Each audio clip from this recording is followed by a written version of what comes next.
Ma maman, la grande sœur de Tibou qui était dans sa chambre, ils sont partis aussi dans la chambre la chercher. Ils l'ont fait sortir de la chambre aussi. Ils ont fait monter dans la voiture. Après, ils sont partis. Alors, qui a encore des doutes sur l'enlèvement de mes enfants? Qui? Après ce qu'on a entendu dans cette vidéo, qui peut avoir le moindre doute sur la façon dont les sbires de Mamadi Doumbouya procèdent pour enlever les citoyens innocents dans notre pays? Qui? Voilà la méthode de ces narcotrafiquants qui ont systématiquement pillé les caisses de l'État et plongé notre pays dans une grave crise de liquidité qui ne dit pas son nom. Vous ne direz pas le contraire, vous les communicants du CNRD. Leur mode opératoire est toujours le même.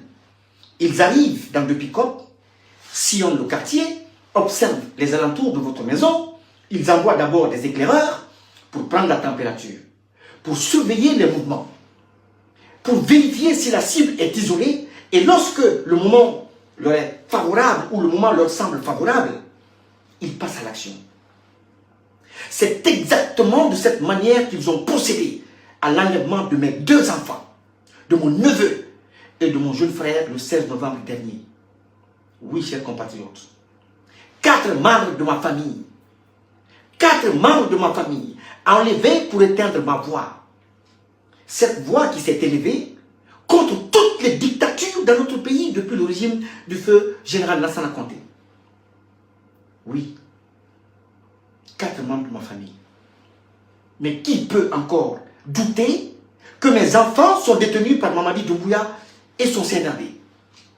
Qui? Après l'enlèvement et la relaxe pure et simple de la maman ou de la famille de M. Tibou Camara. Qui peut douter encore?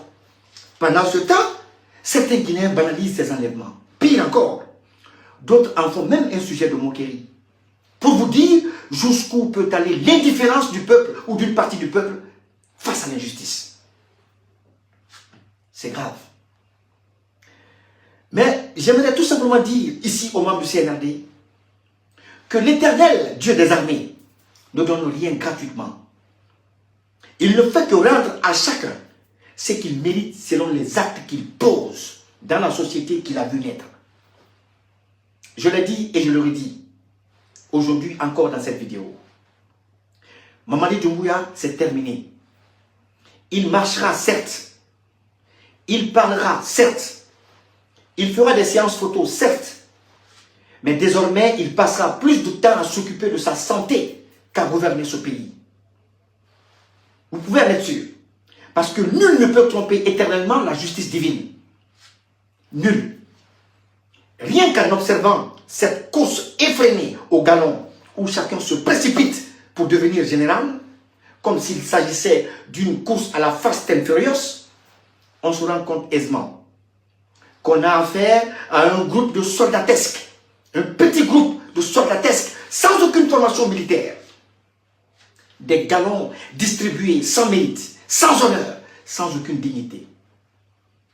Et si Mamadi Doumbouya tente, tant bien que mal, de les maintenir dans une sorte de bourgeoisie, tenez-vous bien, au mépris des hommes de rang et du peuple, c'est tout simplement pour sécuriser son pouvoir. Devenu très faible et très fébrile ces derniers temps à cause de son état de santé, que eux, dont ils connaissent la gravité. Mais tant qu'ils peuvent tirer profit, ils gardent le silence. Cet homme aime tellement le pouvoir qu'il refuse catégoriquement de suivre les conseils de ses médecins, qui lui ont demandé d'aller se reposer. Mais voilà qu'il traîne un fardeau plus lourd à porter aujourd'hui que le pouvoir lui-même.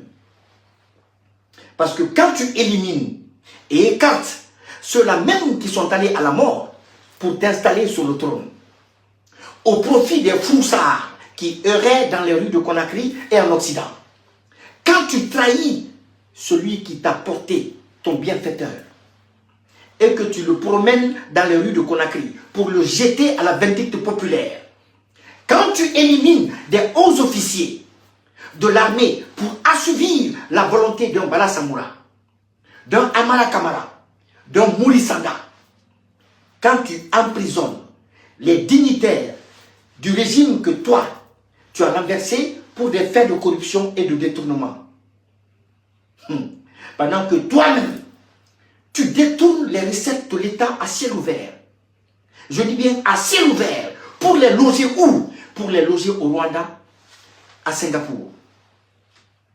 Quand tu enlèves les enfants d'un artiste qui s'est battu contre tous les régimes qui t'ont précédé pour l'instauration d'une justice plus équitable, quand tu enlèves un vieil homme de 75 ans, père d'un journaliste qui n'utilise que sa plume et son verbe pour vous dénoncer, maman dit, quand tu t'attaques à une vieille dame, une vieille maman de plus de 80 ans, mère d'un ancien ministre, qui vous donne de l'insomnie à travers ses écrits, que ses écrits, je dis bien, si tu ne payes pas ces dettes-là, toutes ces dettes-là, par la trahison d'un de tes proches, ou par la perte des membres de ta famille, wallahi, billahi, tallahi, tu les payeras par ta santé.